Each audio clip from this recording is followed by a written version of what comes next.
do primeiro ano, tudo bom? Bom, essa semana a nossa aula vai continuar com a nossa apostila e com as últimas atividades de registro que falta a gente fazer.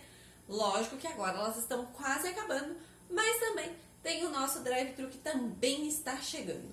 Para tudo isso acontecer e dar tudo certo, a gente vai continuar com a nossa apostila e com a mesma dinâmica da semana passada. Espero que tenha dado certo para vocês. Bom, hoje a gente vai registrar o nosso calendário e a gente precisa lembrar que os números estão crescendo. Semana passada a gente registrava um número só. Essa semana a gente entrou numa nova família, a família do 10. A família que começa agora a crescer. Então a gente vai usar essa semana a família do 10. Então, 10, 11, 12, 13, 14, 15, 16, 17, 18, 19. Essa é a família do 10. Então, todos os números vão começar com o número 1. E como a gente já sabe, a gente sempre começa contando do 0. Então, o 1 e o 0. Então, depois é o 1 e o 1, 1 e o 2, 1 e o 3. E assim, crescendo a família do número 10. Combinado? Então, hoje, a gente vai registrar o dia 10 de agosto de 2020. Hoje é segunda-feira, começa a semana na escola. Como a gente já sabia lá na escola, a semana começa no domingo, mas na escola começa na segunda-feira. E aí, a gente vai registrar o número 1 primeiro, que a gente sempre começa da parte menorzinha para a parte maior. Então, sobe pela aba do boné e desce pelo corpo magrinho. E o número 0, que não é a letra O, mas é um ovinho. Então, tem que lembrar de fazer ele mais esticadinho, para ele não parecer com a letra O. Depois que você registrou, você vai lá para a sua atividade de recorte. Essa atividade de recorte é em linha curva, ela é a mais difícil, mais do que o zigue-zague, porque o zigue-zague a gente ainda consegue dar pausa e a curva não, ela dá uma habilidade muito gigantesca. E continuando a lembrar das nossas habilidades, a atividade de recorte, ela fortalece os músculos da mão e estimula e prepara a criança para lidar com os outros utensílios que ela vai usar na vida dela. Então, o próprio lápis, botão, qualquer coisinha que ela precise do uso de mão, braço, punho, que a tia tinha falado na reunião de pais. E aí, a gente sabe que a gente precisa estimular esse recorte para que essa criança seja estimulada de todas as formas para que esse corpinho se movimente de todos os cantos. Uma segunda atividade que desenvolve esses dois movimentos, que é o de movimento de corpo que a gente vai fazer, é uma brincadeira que a gente coloca com a mesma função da tesoura. A tesoura, a criança precisa segurar a tesoura e o papel e fazer movimentos duplos. Então, ela precisa saber segurar com uma mão e movimentar com a outra. Outro movimento que faz com que a criança entenda esses dois movimentos opostos é a escrita. Então, a criança escreve e copia da lousa. Escreve e copia da lousa. Esse movimento está pausado, porque a gente não está escrevendo e olhando para a lousa na escola e sim para o celular. Mas a gente também usa as duas funções, escrever e olhar para um determinado objeto ou alguma coisa que a gente está escrevendo. E outra atividade que estimula tanto a coordenação como esse movimento duplo é o pular corda. Muito importante, porque a criança, ela pula a corda conforme a gente bate a corda, ela precisa olhar para a corda e pular, olhar para a corda e pular. O mesmo movimento da escrita. Olhar para o caderno e copiar. Olhar para o caderno e copiar. Então, é movimentos duplos. Então, tudo que for de estímulo duplo é muito importante nessa faixa etária. Lembre-se de colocar o nome completo e a data. Nunca deixe de colocar o nome completo. Quanto mais essa criança treinar, quando ela chegar na escola, ela já vai estar craque e vai conseguir fazer sozinha. E para começar a nossa apostila número 3 de geografia, a gente vai falar sobre a moradia. Então, moradia, um lugar de abrigo e convivência. Nesse capítulo, você vai aprender que as moradias são nosso abrigo e que todos têm direito a ter um lar. Você vai aprender também como elas são construídas e por que são diferentes umas das outras. Para introduzir, então, esse capítulo de moradia, eu trouxe uma história do Ziraldo, que se chama Cada Um Mora Aonde Pode. Quem escreveu, então, foi o Ziraldo e é da editora Melhoramentos. Não tinha um ilustrador, mas a maioria das obras do Ziraldo, quem desenhava era o próprio Ziraldo. E aí eu vou colocar para vocês a historinha que eu deixei separada já para nossa atividade. Então vamos cantar a música da história? Conta uma história pra mim. pra mim uma história que tenha começo, meio e fim. Vou sentar aqui pra contar a história pra vocês. A história, então, se chama Cada Um Mora Aonde Pode. Olá, amigos! Sejam bem-vindos! Eu hoje estou morando numa bela letra T, na melhor letra de todas, a minha letra. Cada um mora onde pode. Tem um amigo, por exemplo, que mora numa pera. Outros dois amigos meus moram no deserto. Um pensa que mora num camelo e outro pensa que mora num camelo dromedário. Mas eles moram mesmo numa letra M e numa letra N. Olha lá. Camelo, camelo, camelo, dromedário. O dromedário tem uma corcova só, igual da letra M. E o camelo, aquele camelo do desenho, tem duas corcovas, igual a letra M. Pois eu tenho um outro amigo que mora numa laranja. E um outro coitadinho que mora num limão. Outro mora num U. Só que ele anda sempre nu, tomando banho de sol. Olha lá, a letra U. Aquela corda de pular. E o outro num abacaxi. Já outro, que é muito gordinho, mora no peito do P. Olha lá o peito do P, que a gente fala que é a meia cabecinha. Que ficou tão cansadinho que acabou virando um R. Precisou de um apoio de uma perninha. Meu mais elegante amigo mora num pêssego. Eu tenho um amigo que mora num X, mas não sabe que o X é um H com a cinturinha apertadinha. Quem nunca pensou nisso? Sabe o H, aquele que não tem som, que tem dois corpinhos magrinhos e um bancão pra sentar? Vocês já viram que se você apertar a cinturinha dele, assim, ele vira um X? Nem eu sabia disso. Adorei. Então o X é o primo distante do H. E um outro mora num B, que é um muito barrigudo. Barrigão, barrigão. Meu amigo mais guloso mora numa melancia. E mora numa goiaba, o meu amigo mais famoso. Cada um mora onde pode. E cada um vai amando viver na sua casinha. Mas eu acho de verdade que a melhor casa é a minha. Olha, ele mora na casa maçã. Tem até chaminé. Enfim, quem gostou da história, bate palma.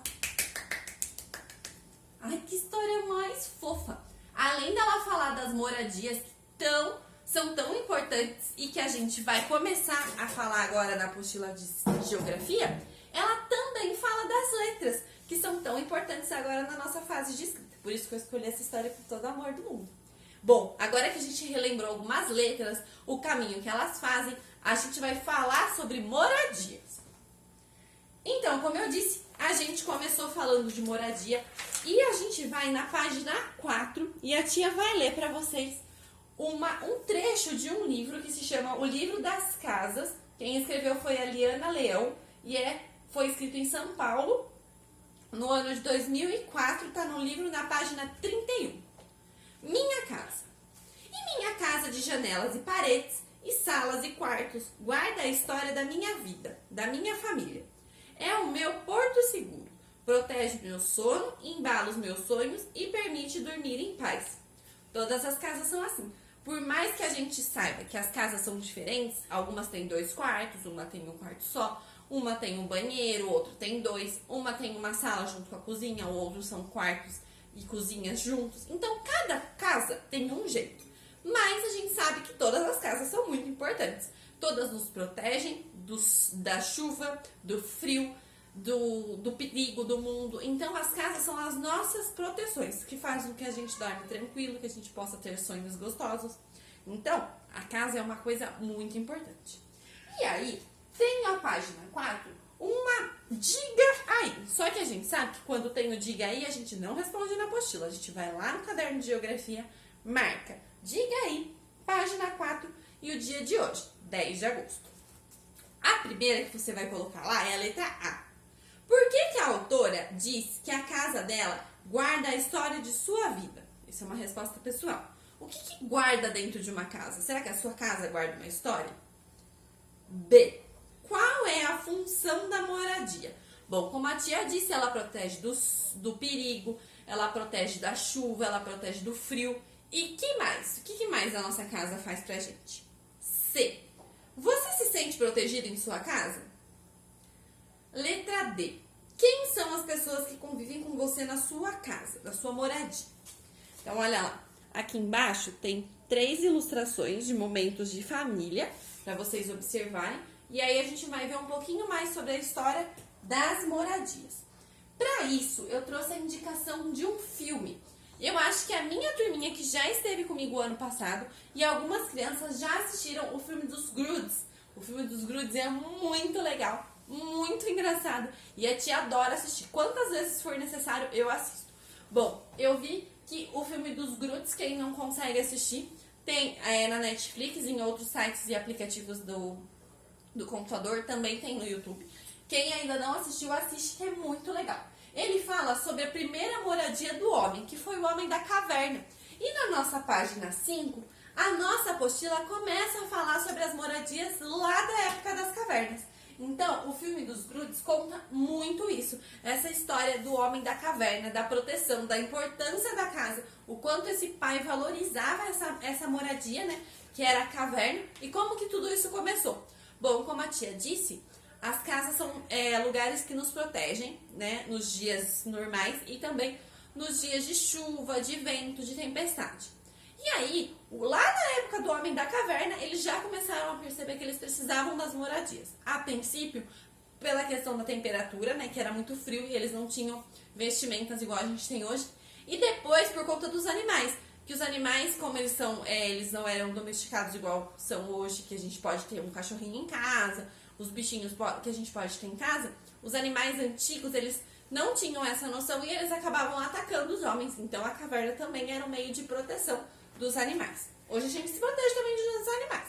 Dos pernilongos, das abelhinhas, dos bichinhos que gostam de dar picadinhas. Mas são animais menores. Antigamente a gente se protegia de javali, elefante, tigre, leão. Então, são animais maiores e mais perigosos. Bom, aí a gente vai falar na página 5. Ao longo da história, os seres humanos buscaram abrigo para se proteger do calor, do frio, da chuva, do vento, de inundações e do ataque de animais, como a tia acabou de falar. Olha aqui. Aqui é as primeiras moradias. Ó. Os povos pré-históricos moravam em cavernas, igual no filme dos Gruds. Com o passar do tempo, a humanidade deixou as cavernas e começou a construir suas próprias moradias. Olha lá. Depois que eles pararam, as moradias de caverna já eram prontas. E aí eles começaram a construir as próprias moradias, que era as nurags, uma das primeiras moradias do ser humano, construída com pedras. Olha lá. Aí eles começaram a ver que as cavernas não eram suficientes, que às vezes eram até muito grandes, e eles começaram a construir as próprias casas. E aí, tem 2 curiosidades no cantinho da página 5 que fala: você sabia? Muitos animais também constroem abrigo para se proteger da chuva e do vento. Um caso deles é do João de Barro, que faz sua casa no alto das árvores usando barro e palha. Quem já viu a casinha de um João de Barro? Ele é pequenininho, olha lá, e ele faz a própria casinha. O João de Barro é um dos passarinhos mais inteligentes, porque ele constrói a casa dele no alto, protegida, com barro, porque a maioria dos passarinhos constroem com gravetos e restinhos de comida, e o João de Barro constrói de barro, por isso o nome João de Barro. Ele faz a sua própria construção e essa sim é protegida de vento, chuva, tempestade e dura muitos anos. O João de Barro demora para construir uma casinha por cerca de 25 dias. Muito tempo para um passarinho, né? Ele passa 25 dias construindo a casinha dele. E depois ele cuida e protege ela. Não que ela dure para sempre, né? Porque é uma casinha de barro, então ao longo do tempo ela vai dissolvendo. Mas é uma casa muito segura e o João de Barro com certeza está protegido nela. E outro animal que também constrói sua casinha, que não parece, mas que eu não vou poder falar o nome, e vocês vão ter um desafio. Você consegue descobrir qual animal construiu esse abrigo? Vou dar uma dica, é uma colmeia. Qual animal constrói colmeias? Vocês vão responder pra tia aí na página 5. Então não se esqueça, não pulem essa página, porque tem um registro. A página 6. Atualmente, o ser humano constrói moradias em diferentes lugares, com diferentes materiais. Como você aprenderá mais pra frente. Mesmo com todas essas mudanças, as moradias continuam sendo muito importantes para que as pessoas fiquem protegidas e possam conviver com quem amam. Então a casa, como a tia disse, é para proteger do frio, da chuva, mas também para a gente ficar perto de quem a gente ama.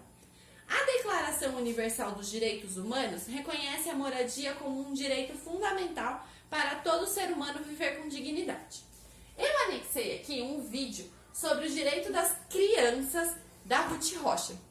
É um videozinho mais lúdico, porque o direito universal dos direitos humanos, pra gente que é pequenininho, pras crianças, é muito complexo. Então eu não vou conseguir fazer um direito humano para todo mundo. Mas o direito da Ruth Rocha, que é pequenininho, as crianças já ouviram uma vez na escola falando sobre tudo que eles tinham direito, inclusive sorvete, e eles lembram muito bem disso. É um vídeo super legal, interativo, falando sobre o que uma criança precisa ter. Mas a intenção da nossa apostila é olhar e entender, será que todo mundo no Brasil e no mundo tem uma moradia? Quem já passou na rua e viu um morador de rua? Tem pessoas que moram na rua. Muitas vezes a tia Thaís também falava lá na escola, não é todo mundo que tem direito a uma escola, não é todo mundo que tem direito a uma casa, não é todo mundo que tem direito a ir no mercado quantas vezes for preciso. Muitas vezes a tia falou isso. E a tia vai continuar falando. Porque a gente sabe que tudo que a gente tem foi uma conquista do papai e da mamãe, mas a gente tem que tomar cuidado, porque a gente tem que lutar muito por tudo que a gente tem. Muitas pessoas não têm o que a gente tem e a gente não dá valor. Então, a nossa apostila vai falar um pouquinho mais sobre isso. E aí, tem duas questõezinhas. Vocês vão precisar só conversar, então não precisa registrar no caderno, não. Você já viu uma cena semelhante ao lugar onde você mora? Uma cena assim, ó, de uma pessoa que tá morando na rua? Podemos dizer que todas as pessoas têm direito à moradia? É uma moradia respeitada? Por quê? Será que todo mundo, como a música diz, direito a isso, direito àquilo, direito àquilo outro? Será que todo mundo tem esse direito? A gente não sabe. Dica. A Constituição, que é a lei maior de um país, garante os direitos e deveres dos cidadãos, como o direito à educação, à saúde, à alimentação, moradia e segurança. Mas, como a tia Thaís disse, tudo isso não acontece com todo mundo. Ainda tem diferença de classe social, dos mais pobres, dos que moram na rua, e das pessoas que têm muito dinheiro que moram em mansões, em casas gigantescas. Então ainda existe essa diferença, sim, de moradia, de direitos e de leis que existem, mas que não dão tão certo assim. E aí, você vai registrar aqui embaixo, utilize as palavras do quadro para formar frases sobre moradia. Então, na página 7 tá a frase, na página 6 tá as palavras. Eu odeio quando eles fazem isso. Então, eu sempre falo para as crianças deixar grandão assim, que elas conseguem registrar. Então, olha lá. Na pré-história, os seres humanos buscavam abrigo, proteção, convivência, caverna, construir, direito. Onde será que eles procuravam abrigo? Mas, com o passar do tempo, começaram suas próprias moradias. Todas as pessoas têm a moradia. A moradia é um lugar de vocês vão completar, então, esse trechinho da página 7 com as palavras da página 6. E, por último, na página 7 também tem desenhe no local indicado sua casa e as pessoas que nela vivem. Depois, siga as orientações e represente outros elementos próximos à sua moradia. Eu moro aqui. Quem mora comigo? Desenhe aqui. O que existe do lado esquerdo de sua casa? Na minha casa tem um outro prédio. O que existe na frente da sua casa? Outro prédio. O que existe no fundo de sua casa? Um estacionamento. O que existe do lado direito da sua casa? Outro estacionamento. Porque eu moro dentro de um condomínio, então em volta do meu apartamento tem vários outros apartamentos e os estacionamentos. E você? Eu moro nessa casa, do lado da minha casa tem a casa da minha vizinha que é azul, do outro lado da minha vizinha que é amarelo, em cima tem uma árvore, embaixo tem um jardim. Como é a casa de vocês? Aí vocês vão registrar conforme a sua casa. E para terminar, a gente vai fazer a página 63 da apostila fininha. Então agora você conhece algumas moradias, tanto de pessoas como dos animais. Registre o que se pede em cada atividade. Então, na primeira, tem alguns animais e as suas moradias. Ligue os animais e as suas moradias e escreva o nome deles nas linhas indicadas. Então, esse aqui é quem? Mora aonde? Esse aqui é quem? Mora aonde? Esse aqui é quem? Mora aonde? E qual é o nome da casinha desses animais? Como a gente viu, aquele lá da apostila era a colmeia. Quem vive na colmeia? Letra A. Você já viu algumas dessas moradias? Quais? Quais dessas você já viu? Aí você vai registrar aqui embaixo. Você conhece algum animal que depende do ser humano para a construção de sua moradia? Qual? Depende. Tem alguns animais que dependem da gente, que pode morar com a gente, que dependem da gente para morar. Então, quais são os animais que vocês conseguem trazer para dentro de casa e que você dá a sua moradia para ele morar? E aí você vai registrar aqui na última atividade. E acabou. Amanhã tem mais. Uma beijoca de pipoca. Tchau, primeiro ano.